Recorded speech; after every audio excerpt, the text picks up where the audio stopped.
Good morning.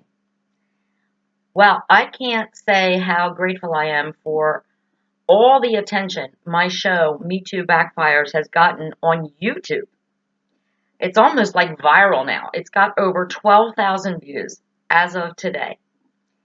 And a lot of really good comments, mostly from men who, by the way, have started their own movement. It's called Mgtow or Mgtow. And I actually did have to look it up. And it's basically men going the other way. And I got some very good, intelligent comments from many men who say they're scared. And maybe women think that's a good thing, but I think it's a bad thing. There are men now who say the only women I will have contact with are my relatives, because I'm afraid. If I'm waiting for an elevator with a coworker and it's going to be her and I in the elevator alone, I'll wait for the next elevator. I am afraid to be alone with a former friend, someone I considered a friend until this Me Too movement came out. A coworker, a colleague. I'm afraid to be in an elevator alone with her, just in case she wants to join the Me Too movement and get her 15 minutes of fame. One comment was kind of funny but also sad, is that when he goes on a date now, he wears a GoPro through the whole date, or he has a recording device in his pocket so that he has the entire date recorded in case he decides maybe not to call the woman back the next day, or, he kisses her goodnight or opens the door for her. He wants to make sure that he has a record to prove that he didn't do anything inappropriate. These are decent men, good men who were raised right, raised to respect women, but not to fear them. And this is what Me Too is doing. I've gotten over 350 comments on my Me Too Backfire show on YouTube, and I have read them all. I do not have time, of course, to respond to all of them. I have responded to some. I have gotten many comments asking why I kind of defended Meryl Streep. And some people have said they don't like Meryl Streep. And that's fine. That's your right not to like Meryl Streep. I don't know Meryl Streep. But here's why I defended Meryl Streep. Is because, first of all, I'm trying to think, what would it be if it were me? If I were in her shoes? Because Rose McGowan, who is a television actress, is calling out a movie star for not saying Me Too, when Meryl Streep says not Me Too. Yes, I worked with Harvey Weinstein, but he never acted inappropriately with me. And Rose McGowan, for some reason, thinks that Meryl Streep should just say Me Too, even though nothing ever happened with Harvey and Meryl. It would be like if a group of my friends, we all work in the same building, and the boss did something inappropriate with 10 of them, but never did anything inappropriate with me. And they're like, oh my God, he did this, he did that. And I'd be like, well, my gosh, that's terrible. I hope you reported it. I hope you're going to call him out on it. But then they don't have the right to say to me, well, you need to say Me Too as well. No, see, I can't do that. Because I can't testify and swear on a Bible that someone did something to me if they didn't do it. And I'm going to say one more thing about the Meryl Streep and Rose McGowan thing. Again, people are like, well, Rose just wanted Meryl to admit she knew what was happening to Rose.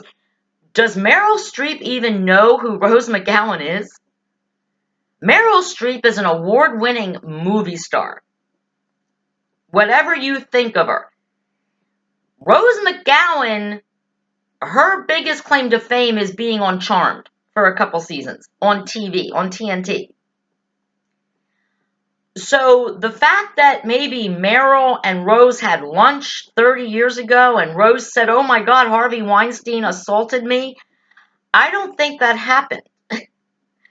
And for Rose to somehow think that it did, that might say something about her. Okay, that's all I'm saying. I got a long show here. I got a lot to cover because One of my commenters on YouTube, Odessa, made some really good points, and they brought up some false accusations that came up. And see, on YouTube, it's strange because I don't know if this is a man or a woman. People on YouTube use fake names. They use channel names. So I'm not sure. Some of them use their real names, which I appreciate. But Odessa reminded us of the Duke basketball players who were accused of gang rape and almost lost their futures. Almost went to jail for many, many years until the girls recanted and said, oops. Well, I've got a couple more stories for you of false allegations against men. And see, men don't come forward as much as women seem to. But men have had false allegations made and their futures ruined. And last week I saw a show about a young football star in high school. He had a full scholarship to play football in college. And one of his classmates accused him of raping her. And he was charged. And his lawyer, wrongly, told him he better plead guilty because if he didn't plead guilty, he was looking at 45 years in prison. If he pled guilty, it would be 5 years. And he served 5 years in prison. And when he came out of prison, he had to register as a sex offender, a sexual offender, which meant he could not get a job. And then something really strange happened. The woman who accused him of raping her friended him on Facebook. That's kind of weird, right? And she sent him a personal message saying, you know, I was really immature when I was in high school. And I think we should meet and talk. And I'd like to be friends and let bygones be bygones. Wow, I don't know. 5 years in prison, lost my college scholarship. I'm registered as a sex offender. Well, no, see, she said, I just made that up. Now, there's another point to this story. After this young man pled guilty to raping this young girl, she and her mother filed a lawsuit against the school district because the rape allegedly happened in school. And this rape victim and her mommy got $1.5 million. The school district settled. 1.5 mil. And 5 years later, this girl is saying, oops, I made it up because I was immature. Now, this young man, thankfully, has been completely exonerated of all charges. He is no longer on the sexual offender registry. But I want to know where that $1.5 million is and when this girl, who was immature and decided to accuse a classmate of rape and put him in jail for 5 years and ruin his future, I want to know when they're going to have to pay that money back or possibly pay it to this young man. It happens. I have another story for you. And this is a story of high school kids at a party, a boy and a girl. They both get drunk out of their minds. Drunk out of their minds. The girl stumbles into the boy's car. He has sex with her in the back of the car. And he's so freaking drunk and doesn't really know what he's doing. He's stupid enough to turn on his phone and record it. And post it to his Facebook page. That's how drunk these kids were. And the next day, the girl wakes up. She doesn't remember what happened. But all of a sudden, she turns on Facebook, and there she is having sex with this guy in the back of his car. And he gets arrested for rape and convicted of rape. And he's on the stand going, I was drunk too. I never would have behaved that way if I was sober. And you know who turned out to be the victim? The girl. The girl who also was underage drinking, was drunk out of her mind, voluntarily got into a strange boy's car, got in the back seat, had sex with him. She's the victim. And nobody even said to her, I swear if I were the judge in that case, young lady, do you understand that you should never go to a party and get drunk to the point where you don't know what you're doing? Where you're going, whose car you're getting into? Nobody said anything to her because that would be shaming the victim. And I say that young man is a victim as well. I mean, how stupid drunk do you have to be to record raping somebody? He wasn't raping her. She got in his car, she climbed in the back seat, she took her clothes off, she let him have sex with her, but the next day it's rape. Because she was drunk and she didn't remember it. But he was drunk too. But again, you boys out there, you parents of boys, tell your kids, don't get drunk, because even if they're drunk, it's not an excuse, because the little girl is always going to claim the victim. She's the victim. Your boys are the predators. It happens. It happens. I got so much stuff here. I'm going to cross this off as I go because I don't want to forget anything. This is it's become a huge story. And it's become a huge story because Hollywood's making it a big story. And I want to talk about the Golden Globes. You know, all these women at the Golden Globes, they were wearing like, I don't know, $10,000, $8,000, $25,000 black dresses to stand in solidarity with Mgtow. Okay. Well, I want to ask this question.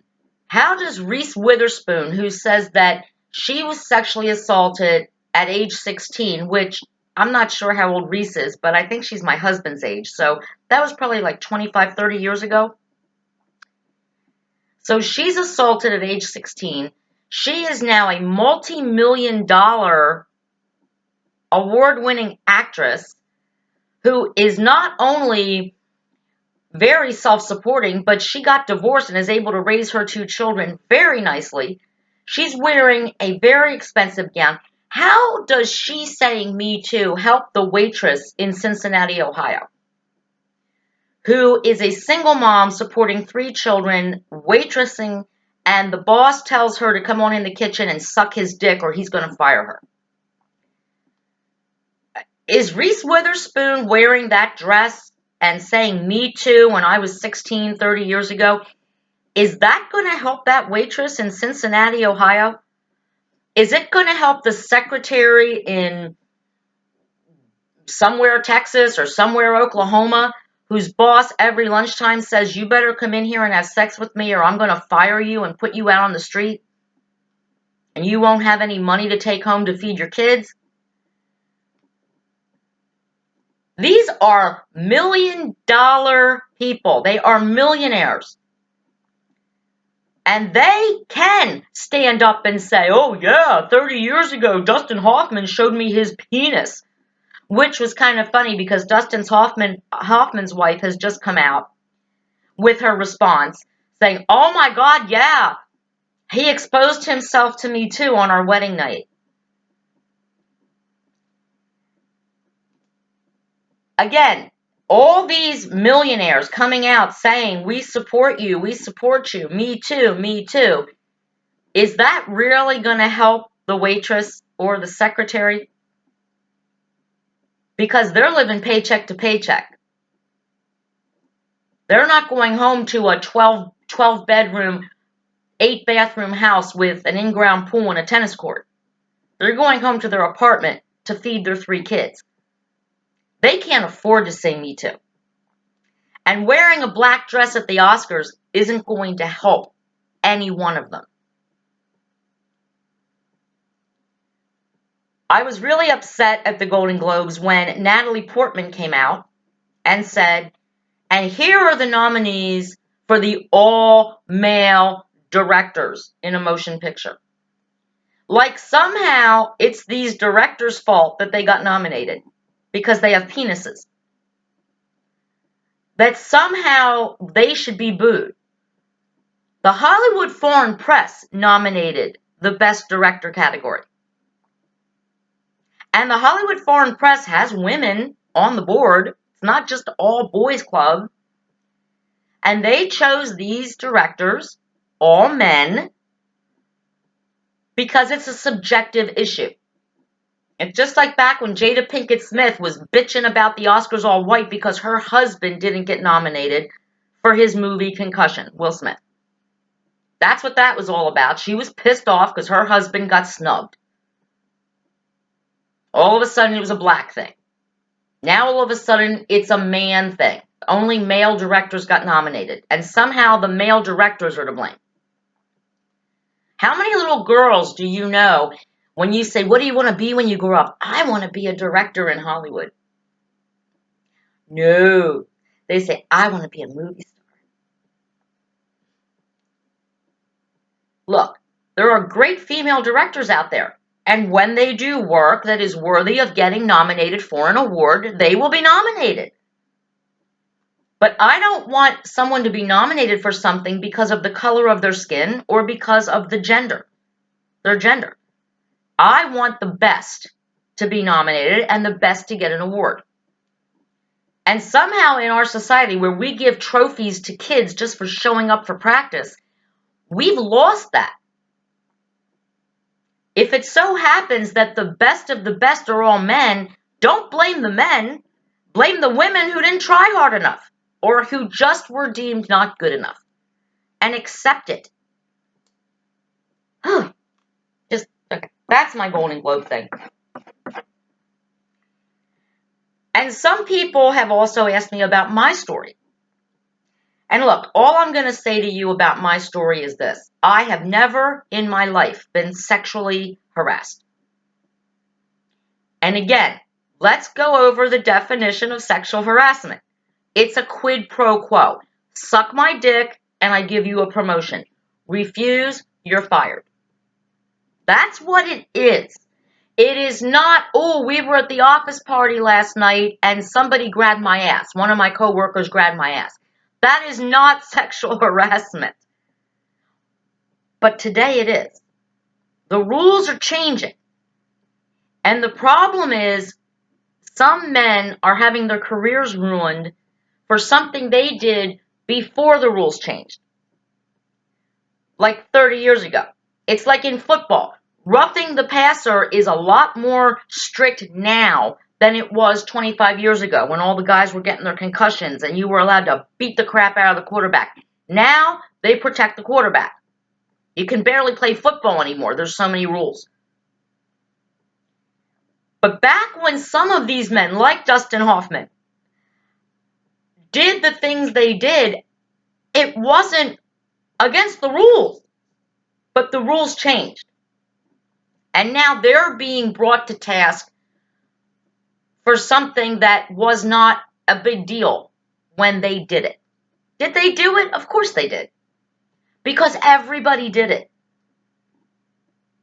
And there was no Me Too movement. And you know why there was no Me Too movement? Because the girls were paid to keep their mouths shut. Rose McGowan admitted that she took money from Harvey Weinstein to keep her mouth shut. Okay? But 30 years later, all of a sudden, she can open her mouth. To me, she went against her word. Here's what I think. There are women out there who are true victims of horrific sexual harassment, sexual assault, rape.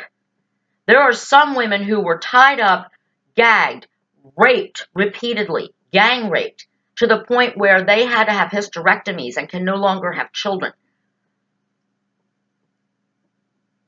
They went to the police. They didn't go to the negotiation table and ask, how many zeros are we going to put at the end of that one? And yes, I have been what would be considered today raped.